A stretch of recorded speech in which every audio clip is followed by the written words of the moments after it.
Hey, y'all. I am back with another video. I'm glad to see y'all again. If you're just joining my channel, my name is Jamel. It's nice to meet you. How are you? Thank you for taking this journey with me. So if you're not familiar with my videos, uh, these are just interesting stories about my life. And I want to share with the world. I want to share with everybody here that joins my channel. Like I said, these are just stories about my interesting life. Today's story, we'll be talking about one of the times that I moved out. So let's get into it. Let's talk about it. So, I'm gonna give a disclaimer. I have moved out of my parents' house quite a few times. I think 3 times to be exact. But this story that I'm gonna talk about is one in particularly interesting, very interesting. So the first time that I actually moved out, I was 17, going on 18. I was still in high school at the time. I was still in high school at the time, and my reason for leaving was I just couldn't take it in my house anymore. There was just way too much drama going on. There was just too much happening. I think at the time, well, a few years before that, I had just started. I had just been born again. And what I mean by born again, I just became Christian. I just became Christian, I think, when I turned 16, something like that. Maybe a few years before that. I was like about 14 going on 15, something like that. Something like that. Somewhere around there. But I know I was pretty young. We could talk about that at another time. That'll be a great story to talk about. Anyways, so that was the first time I moved out. I actually lived with the deacon and his family at my church. They were kind enough to let me stay there. Like I said, there was just way too much drama going on in my house.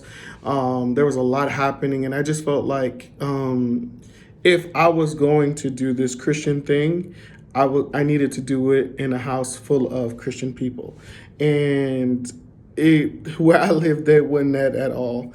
There was a lot of confusion in that house, a lot of drama, and a lot of antics. So I just felt like it was best that I needed to go.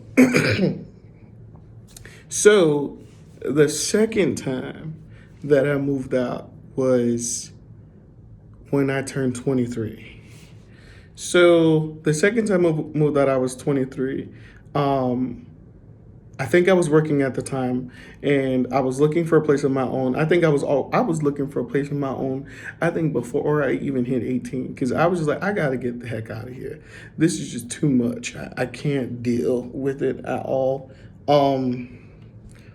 And so yeah, I'm 23, and there was this gentleman at my church. There was this guy at my church who had just got out of a situation where he was divorcing his ex-wife. It was a short-term relationship. It was really messy. He ended up getting his own place, and I don't think he was looking for a roommate, but someone told him about my situation, or I think I told him about my situation. Whether someone did or I did, the point is that the guy was kind enough to open up his home to me. So we had made arrangements for me to move in, whatever the case might be. There was no set date, there was no set time, or nothing like that. I needed to get things to go over there, to move in over there. I had a conversation with my mom. I told her what I was doing. Obviously, she wasn't too happy about it. She wasn't happy at all. And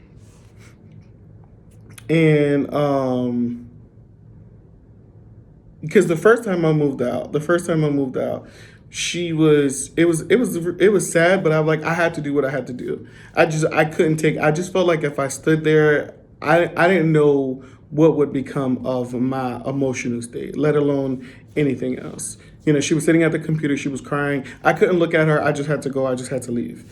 The second time around, I think it was worse because it was on my birthday. It was on my actual 23rd birthday. I had bought myself a cake, y'all. It was just so pathetic. I bought myself a cake for my 23rd birthday. I paid like $60. I had someone make a cake for me. It was a chocolate cake. I had this lady that I was working with. She had made it for me. Had asked her to make it for me, and I remember I cut like half of that cake. Everybody was leaving who I invited over to my mom's house, and I was like, "Oh, I'm out too." So I had decided to move out that day. So I moved in with the individual.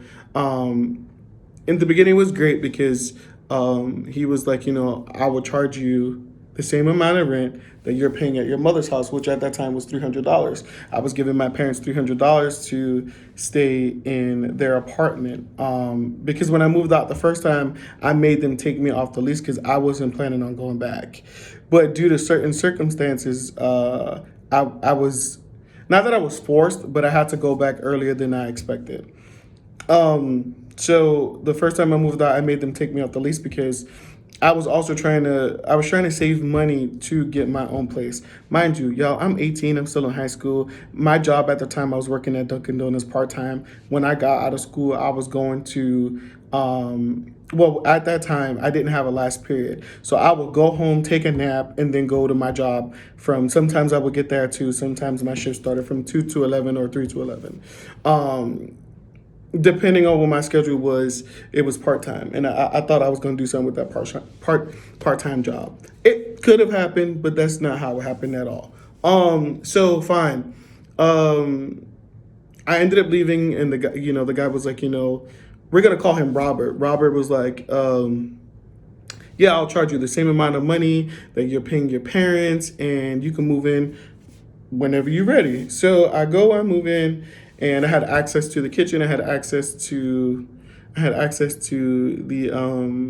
the living room, the bathroom, and of course my room. It was great in the beginning, and truth be told, both situations when I moved out, I didn't pray about it. I didn't really seek too much advice. I really just went on a whim because I was just tired of the situation at hand. I really didn't know how to deal with it, and I didn't know how to function. And I just felt like I needed to dip. I just felt like if I was going to be any kind of sane, I needed to go. And like I said, the situation in the beginning was okay up until a certain point. It was all right up until a certain point. And a few things had happened.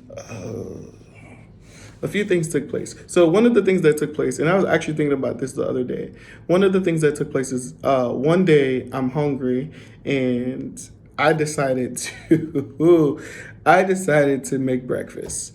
And I take out some bacon, and I realized there was no eggs.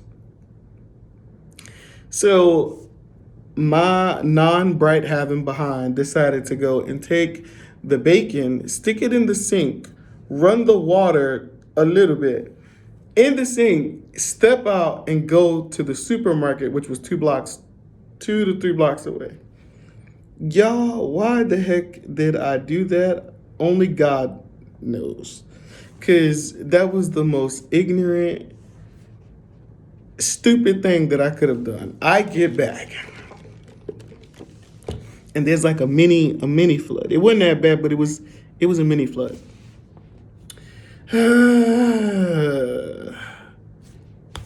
So I don't know if I told Robert or I tried to hide it from Robert.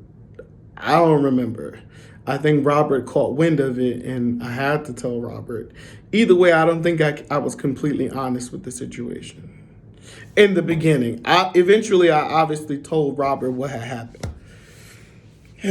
So fine. I think after that, I broke one of Robert's cups. And I was like, yo, what's wrong with me? I don't even know how I broke the daggone thing. I just know I broke it, and I tried to hide it. Robert ended up discovering it, and Robert came and talked to me about it. I was going to buy the cup back. I just didn't know. I was going to sweet talk my way into asking a question about the cup to figure out where the cup came from so that I could purchase the cup back before Robert just, found out that I broke it. And that wasn't the case at all. So Robert had a conversation with me. Robert was like, yo, I just need you to be, when things happen, I just need you to tell me, because hiding stuff is not going to, I didn't want to have to deal with any conversations, whatever. So fine. I continued. I don't even remember how long I was there, but things started to go sour for me because I lost my job due to low production. I was working at a bakery at the time, or the factory of a bakery. I was working in the shipping department as a shipping assistant. I was there from the summer to December, which when I did take the job or when I went for the interview, they did tell me that it would be temporary. I think with the potential of it being long term. But there was the notion the there was the thing that it was temporary.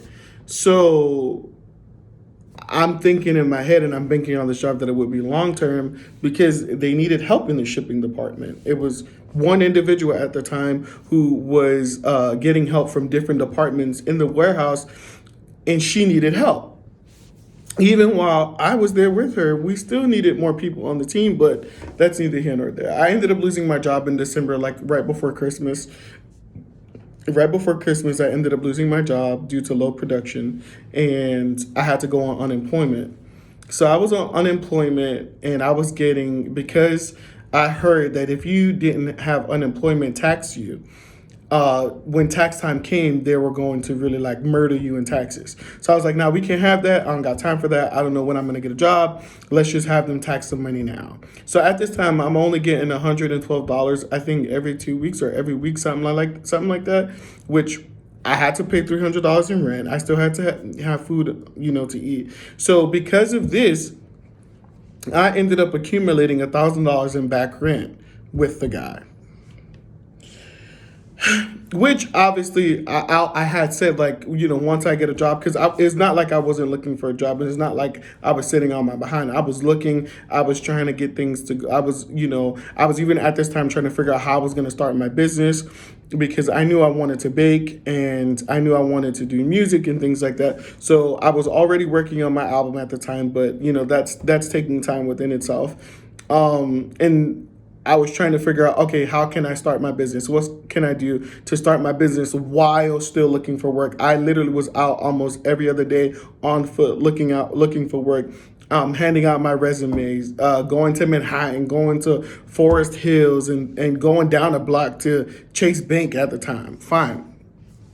Nothing looked up for me at the time. I couldn't find anything. So you can imagine this went on for a while, whatever the case might be.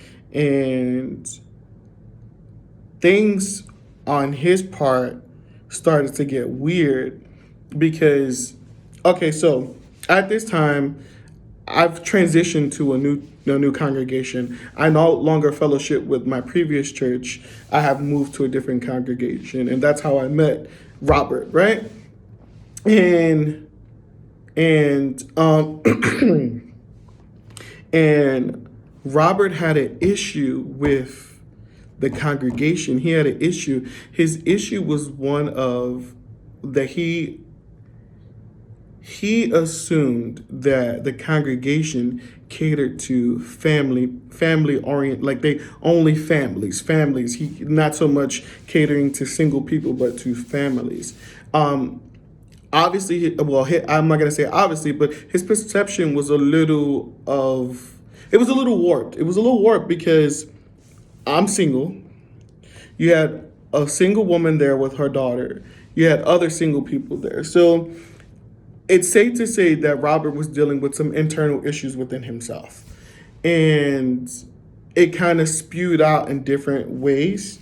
One in which Robert started to get controlling over me and who I could see and who I cannot talk to. So one day, my brother, we're gonna call my brother Jonathan. So my brother Jonathan and I hung out very often. And excuse me, I had something nasty in the corner of my mouth. Sorry. So my brother Jonathan and I would hang out often, and Jonathan was like, yo, bro, can I come over on Wednesday? So I was like, yeah, let me just ask Robert, let me make sure everything is cool. Robert was like, yeah, that's no problem, da da da da da. But Robert had issues with certain people specifically in our congregation, one of which lived next door. And I don't really know what the issue was, but Robert didn't know. Robert had started to not want people from the congregation to come over to the house. So he had already said yes to Jonathan coming over. So Jonathan came over. I think, if I'm not mistaken, I cooked for myself and Jonathan. I had made some steak and eggs, or something like that. I cooked or whatever because I knew Jonathan was coming over, whatever the case might be. I was like, come on through, bro, whatever. And I think we sat there, we watched the movie, or we played video games or something like that. But we chilled, we hung out, whatever. And the other guy, we're going to call him Phil. Phil decided to come over, but Phil stood downstairs. Phil basically knew what was up. Phil was like, I'm not about to, get in the middle of anything. But just because Robert got an issue with Phil don't mean that I got an issue with Phil. And just because I live with you don't mean that I got to be having issues with people you got issues with. Fine. So Robert comes home that day, and Robert goes, I laugh now because it's really funny. Robert goes, was there someone here? I was like, huh? I was like, yeah, Jonathan was here. He was like, didn't I tell you? I didn't want nobody here. So in my mind, I'm looking all types of dumbfounded because I'm like, bro, you just said yesterday that Jonathan could come over. So how from one day to the next you forget the conversation that we had, and now all of a sudden you want to make demands and decisions as if we didn't have this conversation? Something ain't right. Something ain't right. So Robert, this is basically flipping out. And again, I'm appalled. I'm like, what's going on with you, bro? So then I told him that Phil stopped by. Why did I say that? Why did I tell him Phil stopped by? And I told him Phil didn't come upstairs. Phil stood downstairs. I can't even remember the reason why Phil came over. All I know is that Phil knew what was up, and Phil stood right downstairs at the doorstep. He didn't even come inside the building to go up the stairs. He wasn't trying to hear all of that. He wasn't with it. So fine.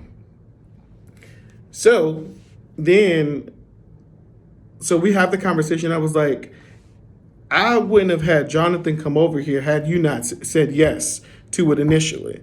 But if you don't want nobody from the congregation coming over, then just say that. But you didn't say that, so this is why Jonathan was here. So he goes and he says, well, tell Jonathan and Phil that they're no longer welcome to my home. Mind you, Jonathan ain't never did nothing to Robert. Phil, to my knowledge, ain't never did nothing to Robert. So I'm still confused as to what the heck the real issue is and what's really going on. I don't get it. I don't understand it. So you can imagine I'm all types of confused. So he was like, all right, let's go out to eat. Let's go grab something to eat. I was like, all right, okay. Mr. Jekyll and Hyde, all right. So we get in the car and I go, well, do you want me to tell Jonathan that he can't come over? Do you want to do it? He was like, well, your word is just as good as mine. So I was like, all right. Okay. So I go and I text Jonathan. I said, yo, look, moving forward, according to Robert, this will be the last time that, you can come over for whatever reason. I don't know. So Jonathan... So Jonathan is just confused as I am because we both like, what just happened? Like, where did this come from? From one day to the next, bro, you just, out of nowhere, you just start acting up like, what happened? Who did it? What happened? So Jonathan is confused. He was like, yo, bro, what happened? Like, what's going on? And I'm like, bro. I'm like, bro, your guess is just as good as mine. I'm just as confused as you are. Like, what happened? So fine. We in the car and we get to rolling. I guess Robert, while I'm having a conversation with Jonathan. Oh wait, hold on, let me backtrack. So Jonathan gets upset, and for good reason. And he had every right to be honest with you, because it was no reason for any. It was no reason for any of the negativity. Sorry, y'all. It was no reason for the negativity whatsoever. Jonathan ends up calling and told me to put him on speakerphone. So Jonathan ends up having a conversation with Robert, and Robert is pissed. He is livid. Robert is like, so Jonathan's like, yo, what's up? What happened? Like, he was like, yo, like, if you had a problem with me, why are you telling Jamel to tell me how you feel? Why you can't be a man and have a conversation with me? So Robert goes, well, Jamel's word is just as good as mine. In other words, but he was like, well, whatever I tell Jamel to do, to say to you, y'all, when I hear this back, did I sound like somebody, you know what? Like, when I hear this back, I sound like a But that's neither here nor there. So fine. They get into it. Some words were exchanged. I think Jonathan called Robert a baby, and that just made matters worse. Why did he say that? Why did he call that man a baby? So we get the rolling. Jonathan hangs up the phone, and again, I'm in the car like, what is going on? Like, what just happened? So Robert decides to call our bishop he decides to call our bishop, and I guess it like go in like, I don't want nobody coming over to my house, da da da da. So my phone is blowing up. I'm getting a text and a call from Bishop, and I'm getting a text and a call from somebody else. But I'm in the car with Robert, so I can't answer.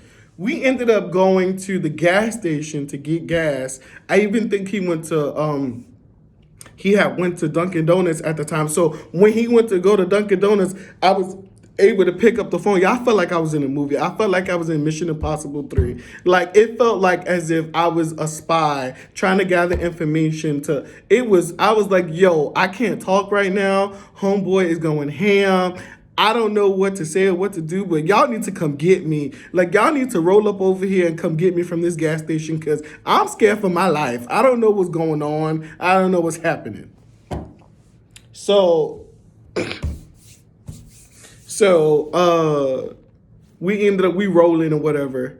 And he was like, Robert gets back in the car. He's like, I should just go over there and tell him how I feel talking about our bishop. And I was just like, I don't know if we could use those kind of language. But I was like, nigga, what's your problem? What's going on with you? Like, you want to talk about it? Do you want to talk about it? Because we could talk about it. What happened? Fine. We go to Boston Market, and we decide to come back. I said, look, we got back to the house. I said, hey, look, there's a lot going on. I think I'm gonna take a walk. Yeah, I walked all the way from Cypress Hills to Fresh Pond Road by myself.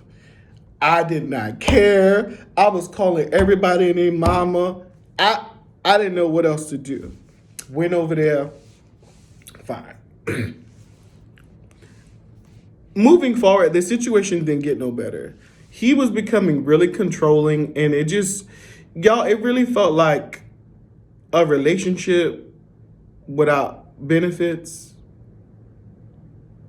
And I know that sounds so weird, but I want you to know this wasn't no type of homosexual situation. It just felt that way. So, and this is why I was confused. Anyways, I was like, things just was happening south. So I was like, I gotta get the hell out of here. So I was talking to Jonathan, and Jonathan was like, yo, you gotta do something, because this situation ain't right. It ain't right. And I was like, bro, who you telling? I'm in it. So, fine. I ended up calling one of my friends from my old church. She had a car at the time. She had a minivan at the time, and so I knew Robert left for work around. He was up by 3 o'clock or 2:30, and out by 4. And you knew he was out because he would rev his car. Whatever. So I had a plan set in motion.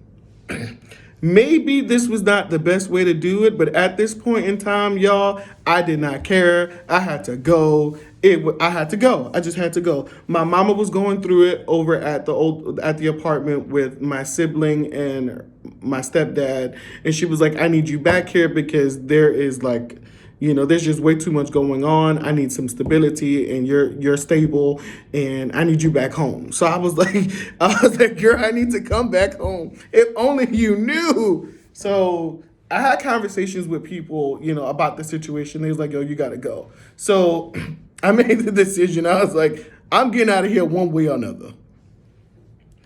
So I called my friend. We're gonna call her Jill. I called my friend Jill and I told her, I was like, "Yo, can I borrow your minivan for the day, like half the day? I just needed to make 2 trips. Well, yeah, 2 trips, and I'm done. I'll get your car back to you." I had it set up to where I went. Oh, I had it set up to where Jonathan would come and pick me up at like 7 in the morning. We go over to Jill's house, pick up her van, come back to the place that I'm staying at, grab all that we could at once, and get the heck out of there. So I went from Cypress Hills. I grabbed all that I can. I left some stuff there. I didn't care though. I left some things there. I took everything that was important. I had Jonathan with me. We cleaned up. I was out of there with the quickness. Went to Williamsburg to drop my stuff off, my futon and all my toiletries and all my personals, etc., etc. Dropped the car back to jail. Then me and Jonathan went to Long Island to a baseball game.